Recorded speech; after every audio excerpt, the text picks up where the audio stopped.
Aprobado na po ang panukalang nagtatakda ng 30% na kalta sa singil mula sa mga stalls at 50% naman sa market fee occupancy para sa pagtitinda ng pangunahing bilihin sa pamilyang bayan ng Tayug, Pangasinan. Ito ay upang pagaanin ang sitwasyon ng mga lokal na manlalako.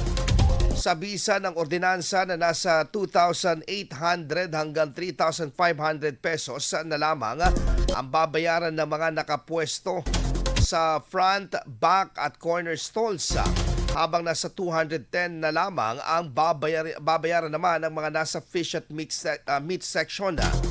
Nasa 10 piso hanggang 25 piso naman ang pinakamababang singil sa mga manlalako sa dry section. Depende yan sa produktong ibinibenta. Ayon sa lokal na pamahalaan, ang halagang babayaran ay ibinabase sa kada square meter o bahagi ng pwesto kada buwan. Umaasa naman po ang mga consumer na sa susunod na ang susunod naman ay bababa ang mga produktong o presyo ng mga produktong mabibili sa pamilihan dahil sa pagbaba din ng singil sa upa. IFM News. IFM News.